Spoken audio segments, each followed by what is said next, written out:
Hello, good morning. কেমন আছো সবাই? আজকে সকালবেলা উঠেই স্নান করে নিলাম।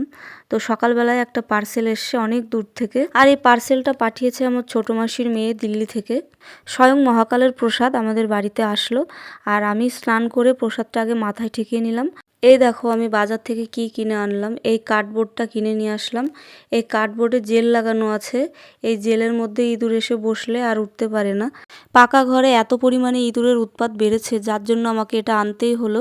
খাওয়া দাওয়া সেরে একটু ঘুমিয়েছিলাম। তারপর বিকেলবেলা কি মনে হলো যাই একটু পার্লার থেকে ঘুরে আসি, কারণ এত পরিমাণ টেনশন বেড়েছে, মাথা আর নিতে পারছে না। তাই ভাবছি একটু স্পা করিয়ে আসি। হেয়ার স্পা করলে মাথাটা অনেকটা হালকা হয়, কারণ সুন্দর করে যে মাসাজটা করে দেয় মাথা হালকা হয়, আর সাথে এত সুন্দর ঘুম হয়, টেনশনও কিছুটা কমে যায়।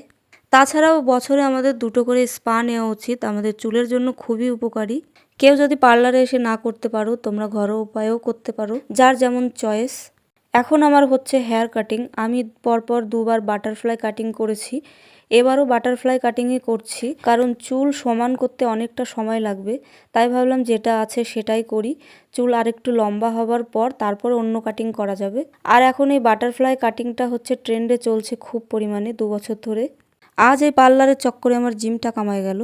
অনেকেই আমাকে SMS করে জিজ্ঞেস করে, তুমি তো রোগা হওনি, কতদিন ধরে জিম করছো, সেই আগের মতোই আছো? তো তোমরা আমার আগের ছবিগুলো আর এখনকার ছবিগুলো ম্যাচ করবে, দেখবে আমি অনেকটাই রোগা হয়ে গেছি। আর আমার ওয়েটটা অনেকটাই লস হয়ে গেছে। আর এখন তো আমার ওজনটা বাড়ছেও না কমছেও না, মানে একই জায়গায় লক হয়ে আছে। দেখো, জিমে আমি শুধু জিম করতেই যাই না, আমার অনেক রকম শারীরিক সমস্যা আছে। আমি এর আগেও বলেছি আমি সব রকমের জিম করতেও পারি না।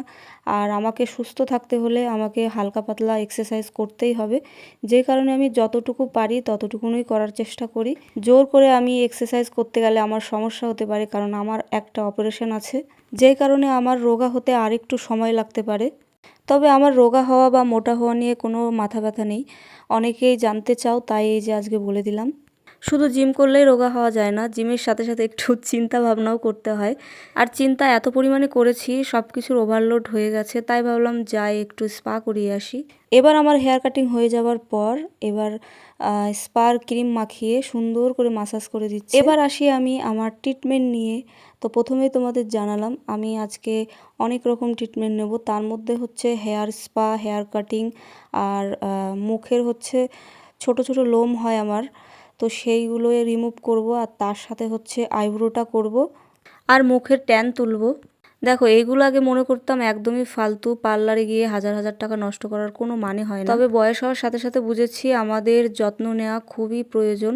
আর এই যে পার্লারে যে এত যত্ন সহকারে কেউ করে দেয় না বাড়িতে, আর মেন কথা হচ্ছে পারেও না কেউ এমনভাবে, যার জন্য আমাদের পার্লারে আসতে হয়। আর আজকের মতো এত কিছু আমি আগে কখনোই করিনি। হয়তো বছরে 1-2 স্পা কিংবা আইব্রো, চুল কাটা এগুলোই করে চলে গেছি। তবে আজকে একটু ইচ্ছে হলো তাই আসলাম। এই দেখো আমি সুপারম্যান হয়ে গেছি। এটা পরলে কেমন যেন বাদর চামচিকের মতো লাগে দেখতে। যাই হোক, শুক্লা এই যে আমাকে মাথায় ক্যাপ পরিয়ে এবার বসিয়ে দিল। বলছে সময় নষ্ট করে লাভ নেই, চলো তোমার আইব্রোটা এবার করে দিই। এবার শুরু হলো আমার আইব্রো করা। আমার আইব্রোটা আবার সবার কাছে করাই না, এই শুক্লার কাছ থেকেই করে যাই। আর যদিও আদার্স কারোর কাছে করি, তো একটা সরু একটা মোটা করে ফেলে। তো আমার ভুরু দুটো 2 রকমের। এই দেখো, আগের বার যখন অন্য পার্লার থেকে করেছিলাম একটা সরু আর একটা মোটা করে দিয়েছিল, এইবার ঠিক হয়েছে। তো এই দেখো, এবার আমার হচ্ছে মুখের ট্যান তুলব। ট্যান না তুললেও হতো, ভাবলাম এসেছি যখন সমস্ত কিছু একবারে করেই যাই। আমাদের বয়সের সাথে সাথে এই যে গাল ঝুলে পড়ে, এই গালটা ঠিক রাখতে মাঝে মাঝে একটু মাসাজ করতে হয়। আমার তো স্পা হয়ে গেল। এইবার দেখো চুলটা ভালো করে ধুয়ে দিচ্ছে, আর ট্যান তোলার পর মুখটাও ভালো করে ধুয়ে দেওয়া হয়েছে। এবার চুল শুকানোর পালা। তো চুল শুকানো হয়ে গেলে আমি বাড়ি চলে যাব। এবার পুজোয় তোমরা এই পার্লারে অবশ্যই এসো। কেউ যদি আসতে চাও, এখানে নাম্বার লাগে তো কমেন্ট করো, আমি কমেন্টের রিপ্লাই নাম্বার দিয়ে দেবো। পার্লারের ঠিকানা হচ্ছে হসপিটাল রোড, কিডস একাডেমি স্কুলের একদম পাশেই। খুব ভালো ট্রিটমেন্ট দেয় এখানে। তো ভিডিওটা কেমন লাগলো সবাই জানিও। সবাই ভালো থেকো, সুস্থ থেকো, দেখা হচ্ছে পরের ব্লগে।